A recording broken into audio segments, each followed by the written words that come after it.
गुरुर्ब्रह्मा गुरुर्विष्णुः गुरुर्देवो महेश्वरः गुरुः साक्षात् परं ब्रह्म तस्मै श्री गुरवे नमः. Om Om. Just a minute. I shall put away. Okay. So, in dhyana,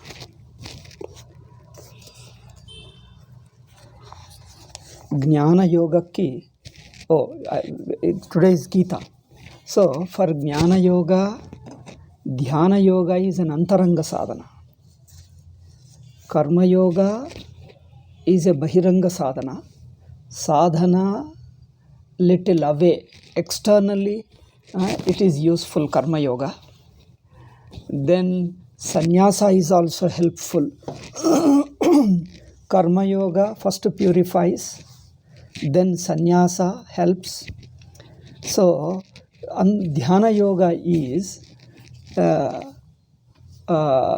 purifying your sense organs and mind, and also, how to say that, body, mind and sense organs, putting them in such a way that your mind will be relaxed and also can pay purely exclusive attention to Atma. It is something like when you are busy with many things, you can't give total attention. Here we are preparing the mind to give complete attention to Atma. Okay, complete attention. And mind does not need to pay attention to the external interactions, external objects, neither thinking of them, nor interacting with them, nor experiencing. See, Karta, Bhokta, Jnata, these three. Karta, Jnata is a knower of external world. Through your sense organs, you are in touch with the external world, you know them. When you are perceiving the external objects, your mind is engaged in perceiving the external things. That means it is continuously in touch with it. So its attention is in the external objects. So while interacting, while acting also, not only while knowing, but even while acting also,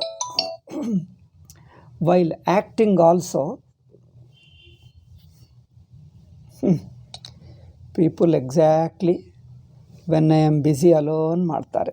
I don't know what to do. Where is the silence?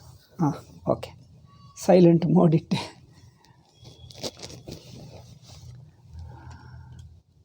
So, when you are Jnata means know when you are perceiving or thinking of external object, your mind is engaged in it, pays attention to it and engaged in it. Then as a Karta, while acting, your mind is again engaged in external actions. As a Bhokta, you are engaged in enjoying the external things. So as a Jnata, as a Karta, as a Bhokta, in all these three, these are the three actions we continuously do. In these three, we are engaged in these things. Now,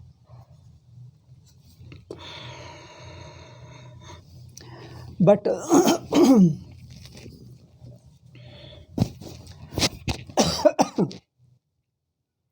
but in meditation, in understanding the Atma, you require a dhyana. Dhyana means exclusive attention is called dhyana. Simple. A total concentration of your mind, body, everything is paying attention to just one thing. One thing is, it is relieved of the other attention of activity, knowledge and experiences. And second is, it is totally attentive to one given thing. For this, what we need to do is first to drop your perceiving the external objects. And then mentally don't think of them. Don't remember your past experiences, nor plan for tomorrow what is going to happen, what I should do.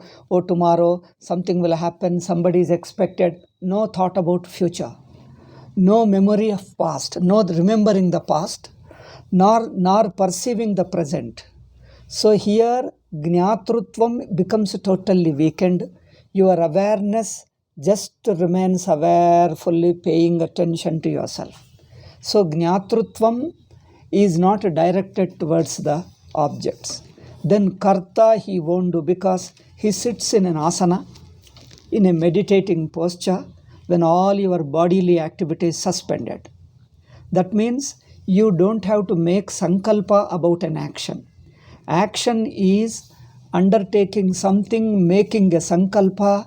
In acting, your sankalpa is active, your will is continuously active.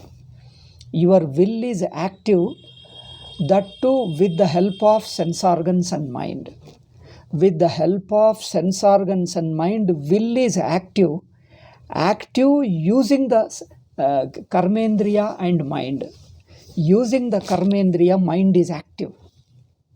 So when you don't have to do anything, when you don't have to do any action, you don't have to pay attention to anything, means you don't have to act, you don't have to plan, you don't have to think of something.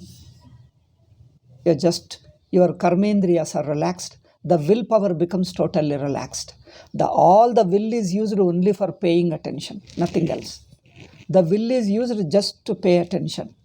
So in paying attention, once you start paying attention, it remains in that attentive state. So it's a very least effort, very, very least effort. So that in karmendriya, while acting, your will is highly active. It is choosing, deciding and all that. Now you make it very weak. So the karmas are withdrawn. Therefore, body is just sitting. It is not even moving. Once you close your eyes, that's all. Even you don't breathe it, because breathing happens automatically. So all your activity stopped.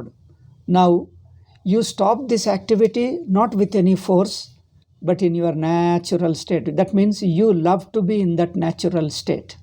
When you love to be there, your will doesn't have to work. Okay, so in jnana, perception is withdrawn, means you stop the perception. Action you stop. Experiences also of pain and pleasure and honor and dishonor, enjoyments, all your mental enjoyments, physical means through sense organs. Sense enjoyments, mental enjoyments, enjoyments born of emotions also. All this is stopped.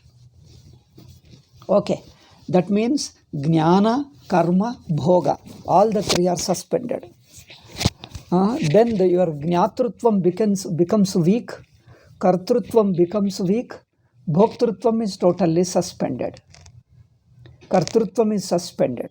Okay, in that state, your mind will be really relaxed and free, because most of the mind, mental energy will be generally spent on jnanam, karma and bhoga.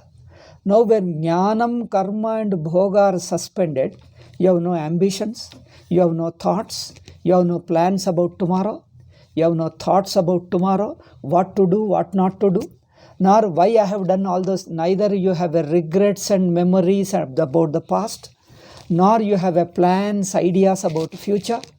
You just remain in the present. Remain means you drop.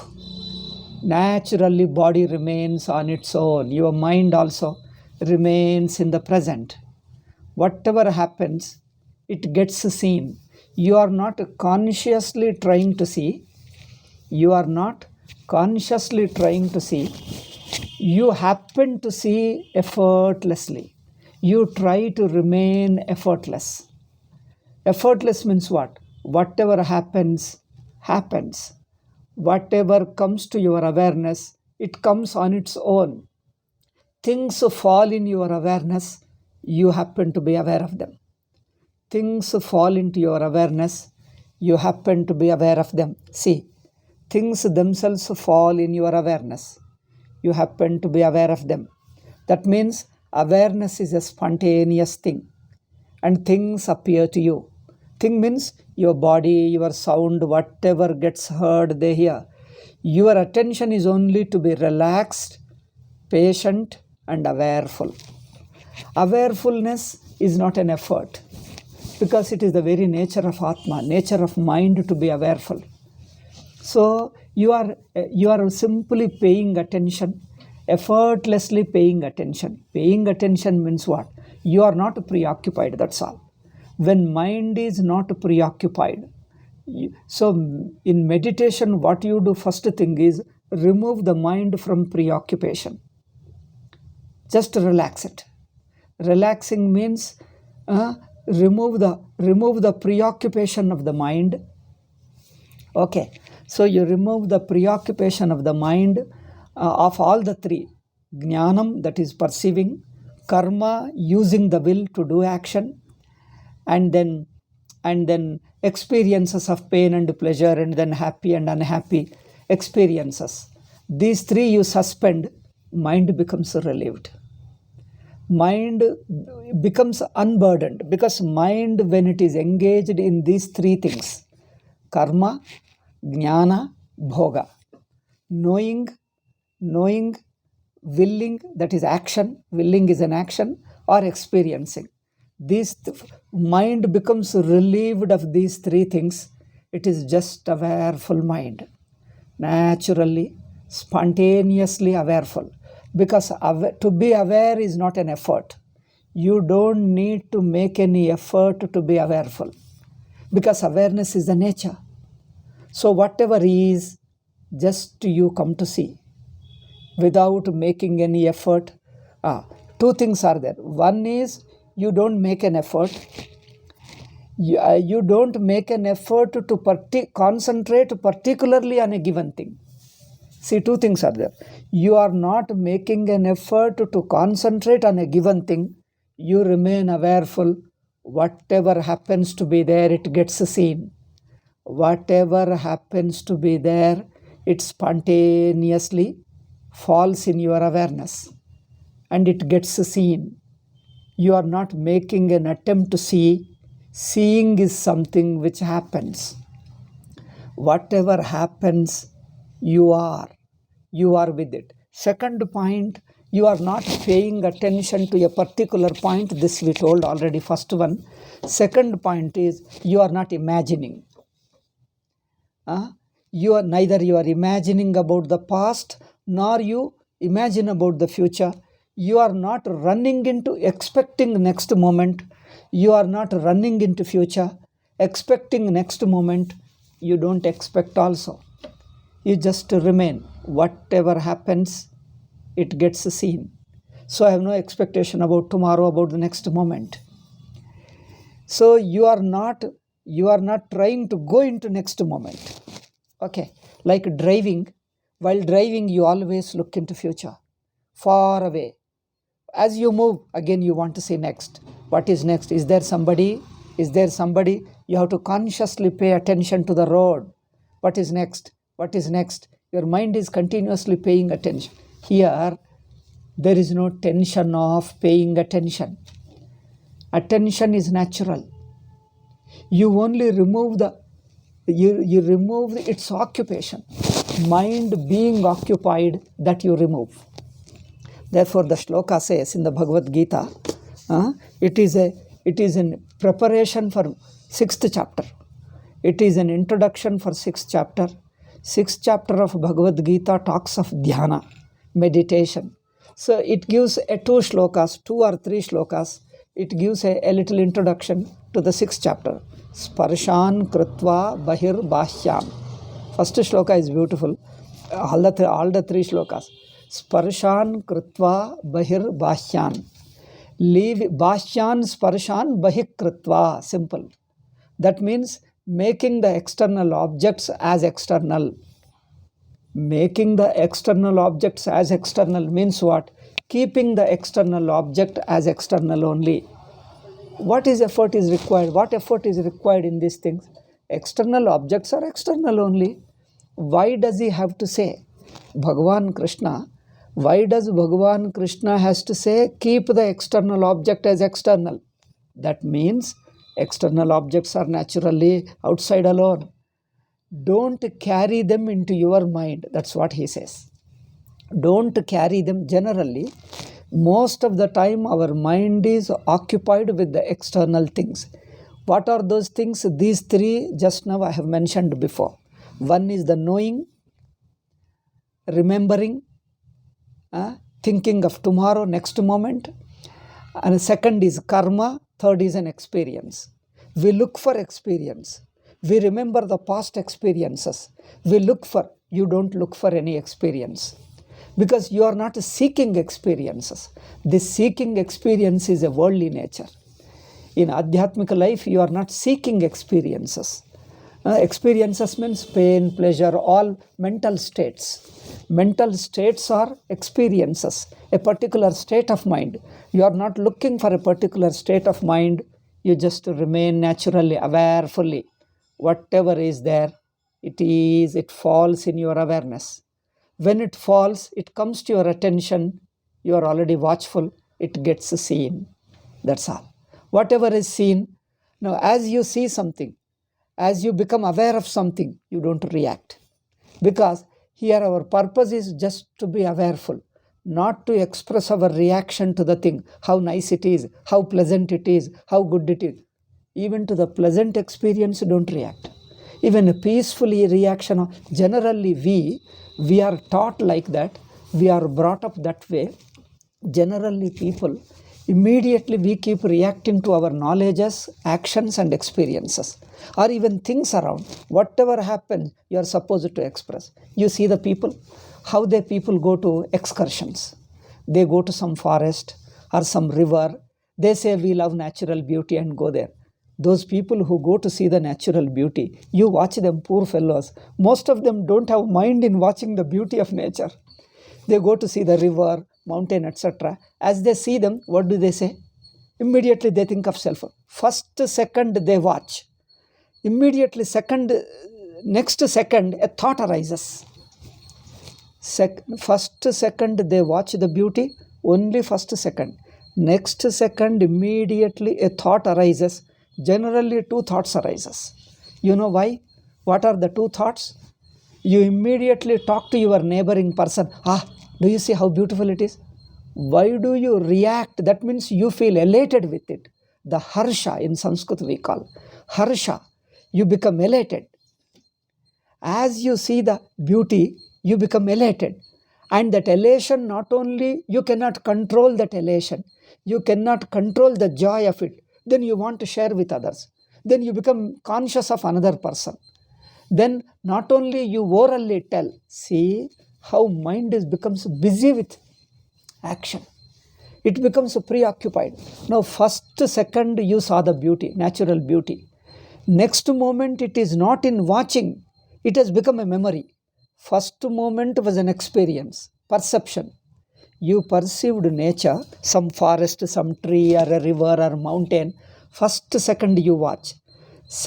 Next moment it becomes a memory and you start thinking of that experience and you start describing it. How beautiful it is. You start describing it orally.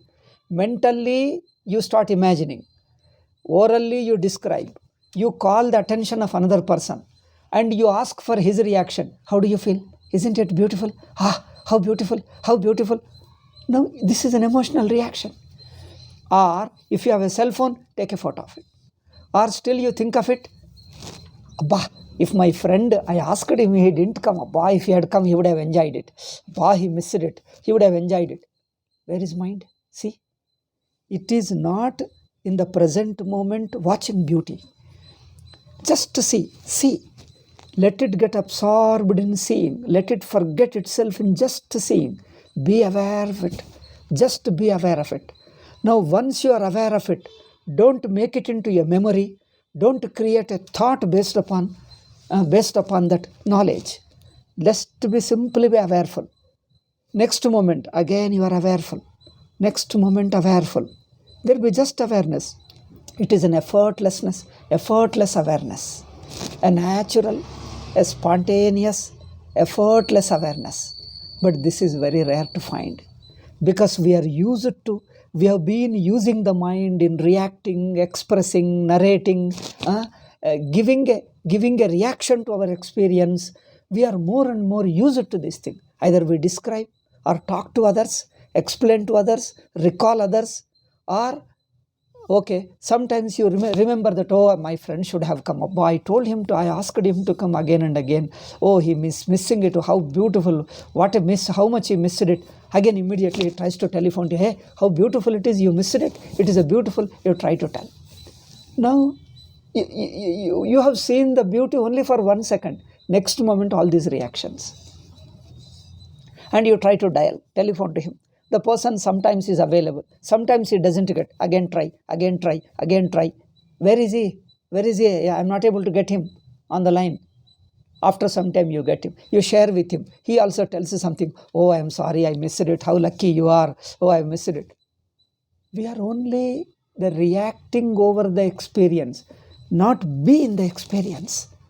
I think we are not able to stay in the experience. I'm not able to stay in the experience. We more come out of the experience and make it into a memory and then start reacting. Okay? So this, stop it. In meditation, this we need to stop it.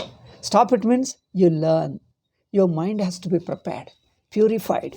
It has to learn to be just to take the experiences naturally. Don't be too much involved in the experience, too much of identify with the experiences, reacting, identifying, getting elated. That means reactions to our experiences, reactions to our actions, reactions to our knowledges. These things have to come down. Come down. That's why the Karma Yoga preliminary step prepares this much. Karma Yoga is very much required. Karma Yoga means trying to be natural, trying to take your life experiences naturally, not reacting through emotion, mamakara, ahankara, through ego and identification. Just to see them. Take them naturally as a very loving blessing of Ishvara, Bhagavan's loving blessing. Just to see it. So this Karma Yoga makes the mind a naturally, spontaneously taking them. So this is called, a different way you can explain. Take it as a blessing of Ishvara, or you say simple, a natural state of mind, or a peaceful state of mind. Whatever way you describe, it means the same. There are different ways explained. Bhaktas explain one way, yogis explain in another way. But it means, or another way is a sattvic state of mind. Sattvika is just a natural, silent, it just sees. So Karma Yoga prepares the very rough disturbances. The subtle disturbances will go away in a meditation seat. Sitting in a meditation seat, the subtle disturbances of mind, subtle impurities can be removed. But gross impurities can be removed in Karma Yoga. How we interact with people, how we take things, there we remove them, neutralize them. So it is not an instant job. Gradually we have to do over a period of time, because the samskaras, samskaras of our experiences stay deeply in our mind, in our subconscious mind. They also have to be eliminated, and mind has to be made naturally. Natural. Some people say unburden it. Unburden it, unwind it, whatever word you use it. Unburden, empty it, unburden it. Then the mind becomes like a mirror. In mirror is naturally reflects. Like in a camera, you have to set and film and plate and all. A mirror doesn't need anything, natural. So just like a mirror, it has to be purified. We have to develop a taste for that natural peace. We love peace and experiences, but we get a joy of people generally love the pleasure born of external contacts, born of praise, born of appreciation, born of others' praise, appreciation, pleasure born of a succeeding a thing. When you succeed one action, you become happy. Or when you achieve something, that's you will become happy. When somebody appreciates, we become happy. Or when you get a pleasure or a tasty thing or a thing, we become. These are all pleasures born of sense contact, born of achievements, born of interaction, others' appreciation. These are all still Rajasa. Sattvika joy is, it doesn't depend upon external things, either people's appreciation or achievement or pleasures or anything. It is just natural. It's a silent joy. So this sattvic joy, we have to get used to it. The mind should develop a taste and love for it. Then gradually other things go away. So Karma Yoga prepares the preliminary stage. That's why we called it as a Bahiranga Sadhana. Karma Yoga is a Bahiranga Sadhana. Certain values are also part of Karma Yoga. Values means non-violent, and then being neutral to people, not taking sides, not taking sides with certain people, getting attached to either your own people due to language, due to caste, due to religion, due to all those things, very various reasons. Not taking sides of the people, seeing every human being as a human being, things as a things, seeing the whole thing as a one universe, one Ishvara, Vishwarupa Ishvara.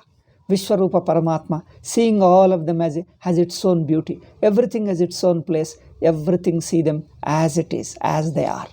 So this way, Karma Yoga prepares the mind.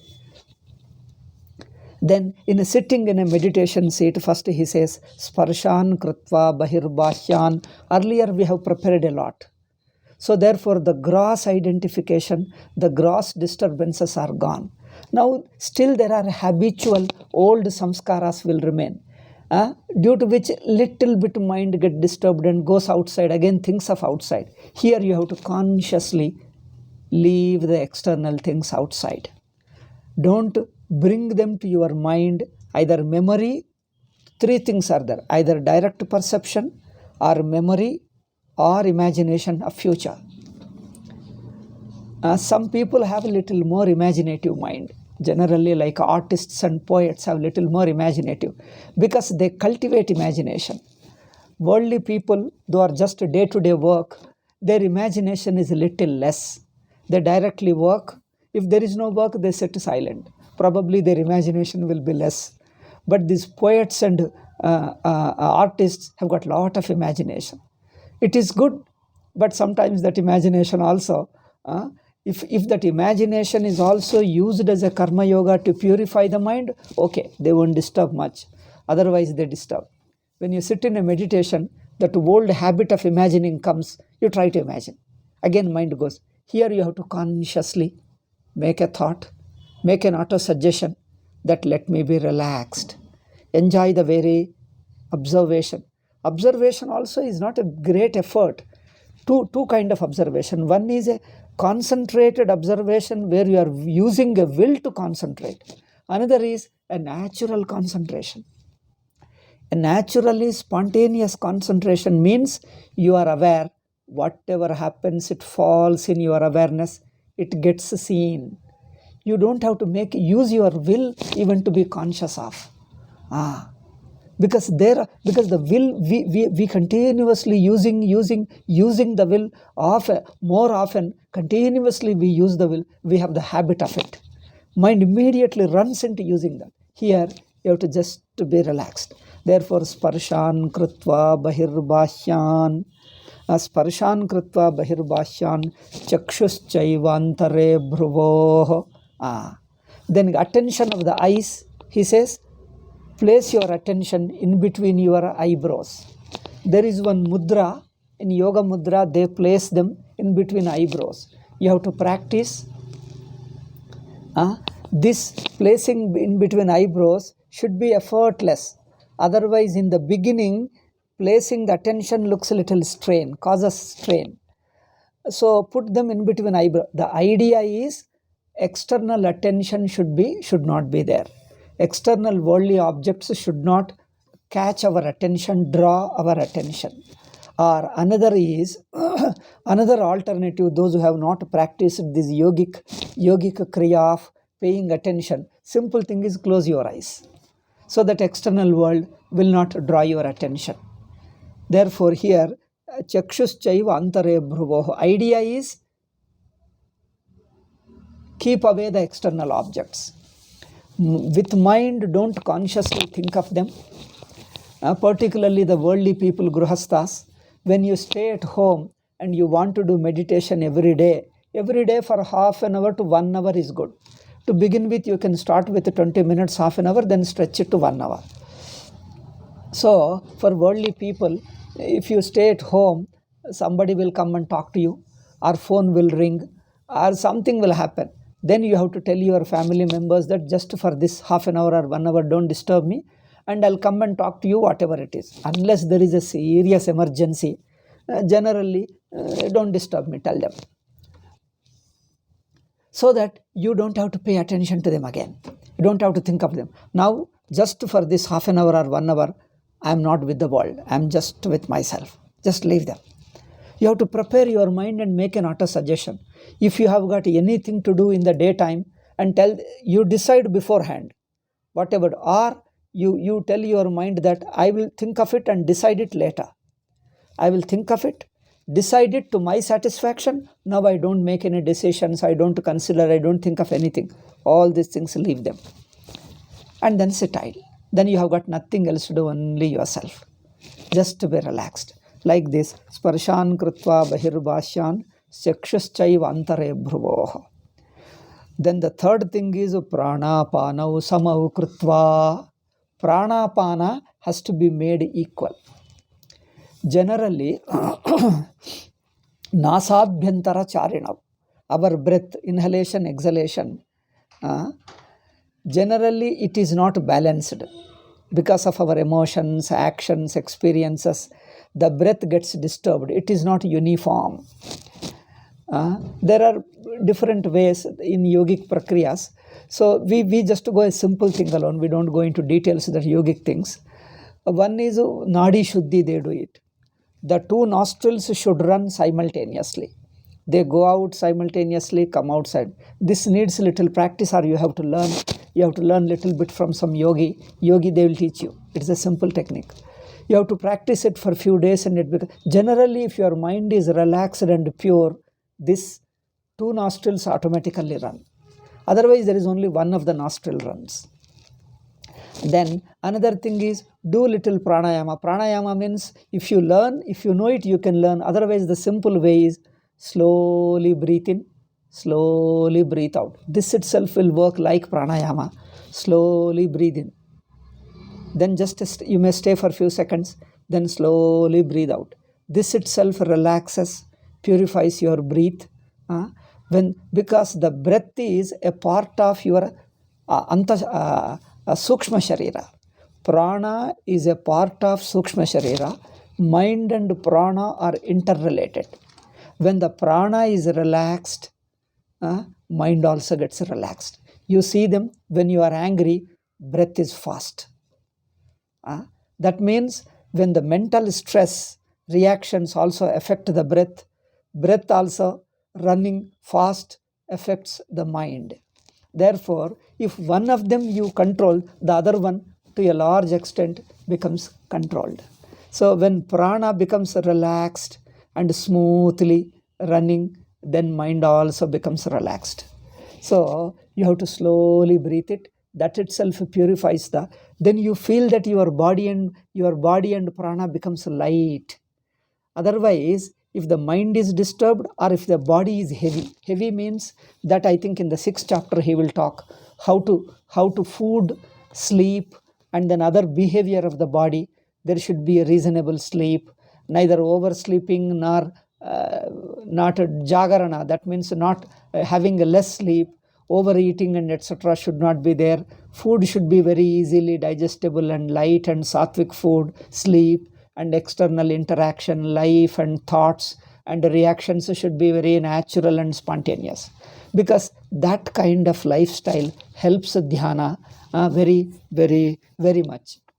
Therefore, body also should not be very heavy and lazy. If lethargic body, it affects the mind. It makes the mind lethargic. Therefore, body has to be a little light and comfortable. And then Prana also should be purified. More he will discuss in the sixth chapter. It is only a beginning introduction alone. Pranapanau samau krutva nasabhyantara charinau yatendriyamunir manobuddhir munirmoksha parayanaha yatendriya manobuddhi. So manobuddhi yataha. Manassu and buddhi, the mind means emotions and intellect means thought. These things should be restrained. Restraining doesn't mean forcibly holding it. Forcible holding doesn't work.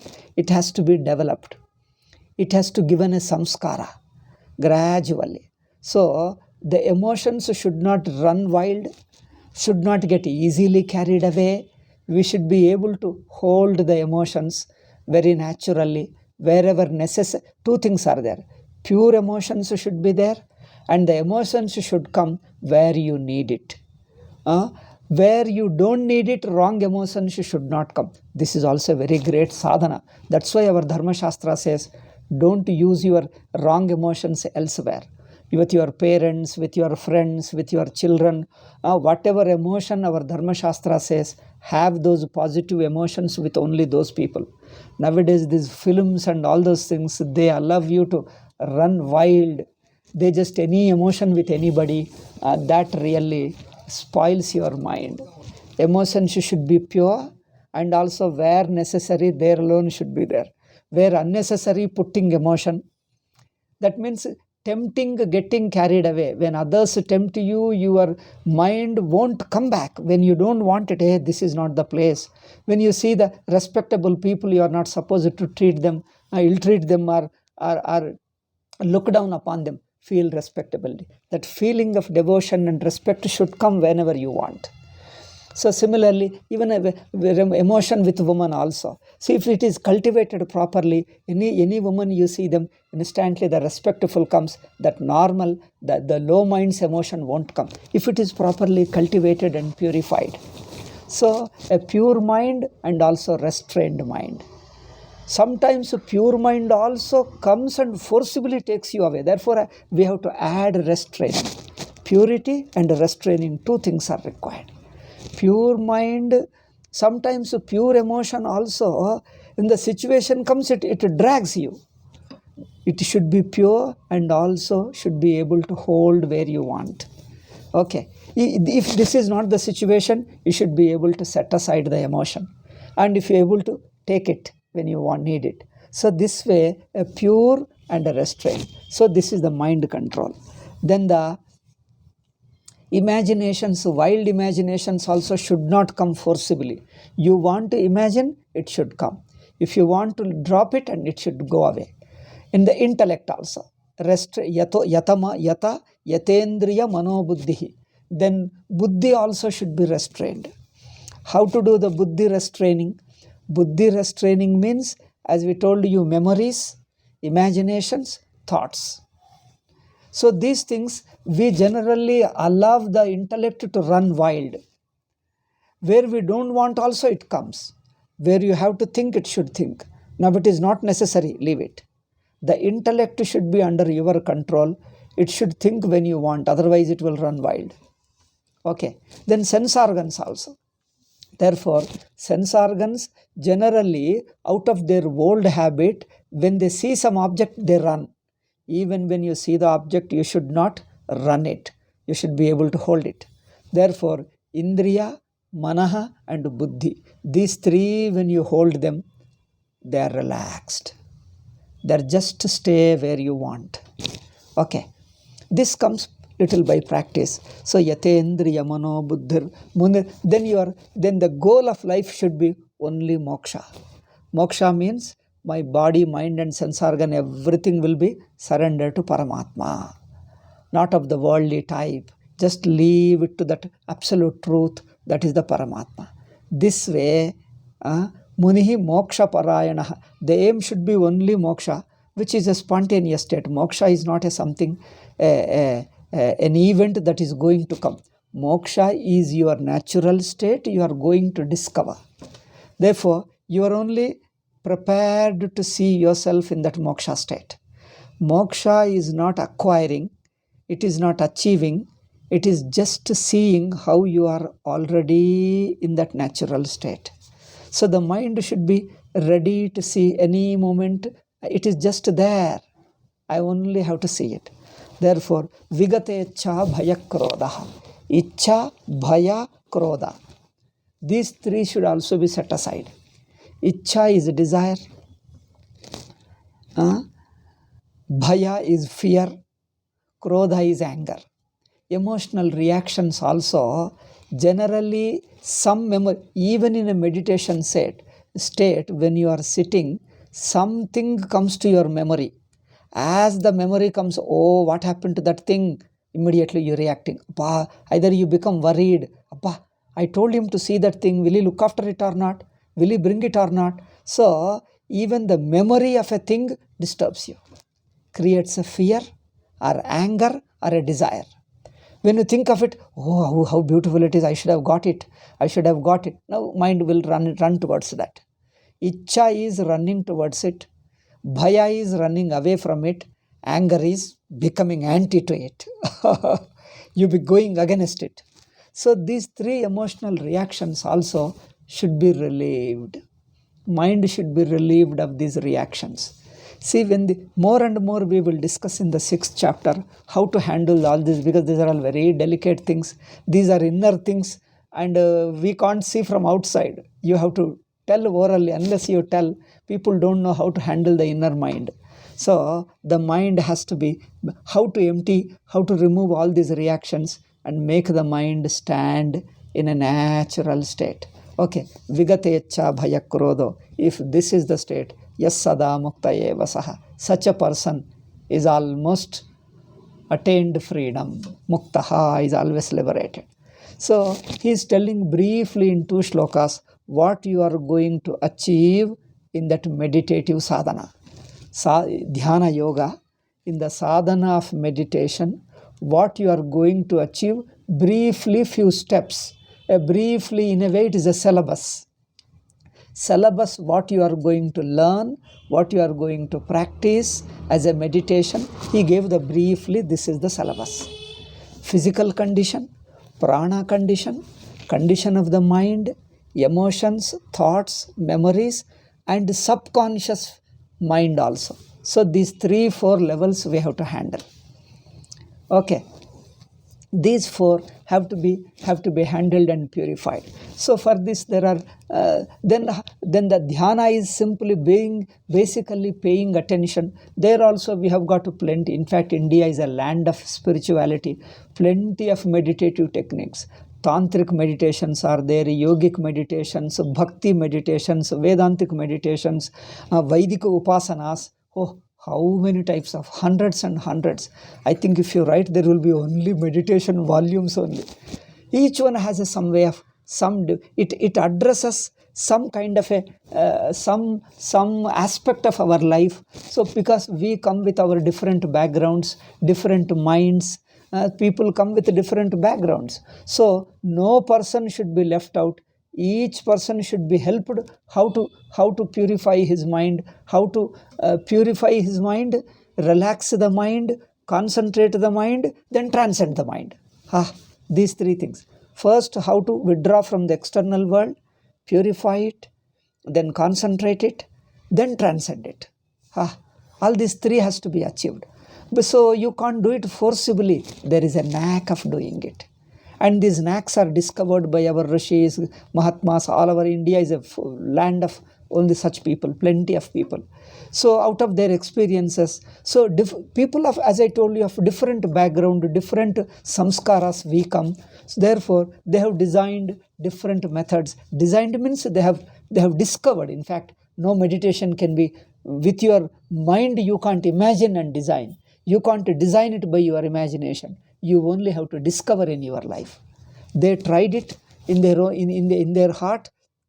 So in their life, they discovered if you place the mind in this way, if you put your sense organs, mind, if you make an auto suggestion this way, if you pay attention in this way, this will be the result. You have to make an auto suggestion. You have to put your mind in this way.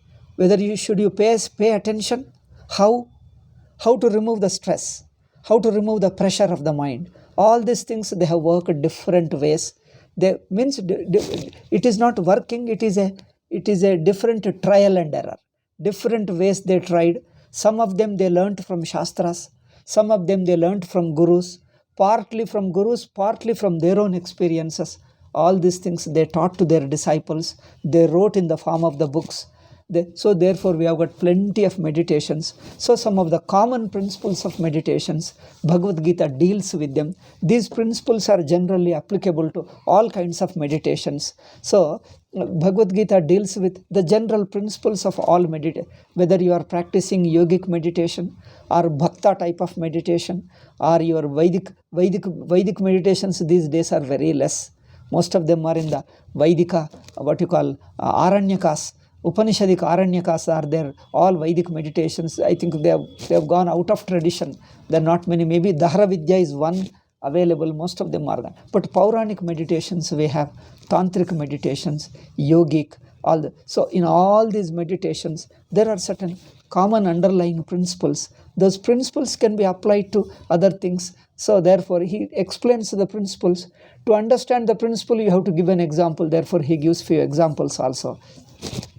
And that we'll discuss. Therefore, yes sada mukta eva saha, this is the basic principle. So we have to handle ourselves at these different levels and purify. So these three things we have to achieve: purification, concentration, then transcending the mind. Okay, so the last shloka of the 5th chapter, Bhokta, we have discussed 27th and 28th. Bhoktaram yajnatapasam sarvaloka maheshwaram suhridam sarvabhutanam jnatva mam shanti mruchati. So time is up. We shall discuss this shloka and then start with the 6th chapter. 6th chapter is only exclusively for dhyana, and it's really beautiful. Anyway, all the chapters of Gita are excellent. So 29th we'll discuss little and then start the 6th chapter in the next class. Okay. Om Shanti Shanti Shanti. Harihi Om Shri Gurubhyo Namaha. Harihi Om Tat Sat.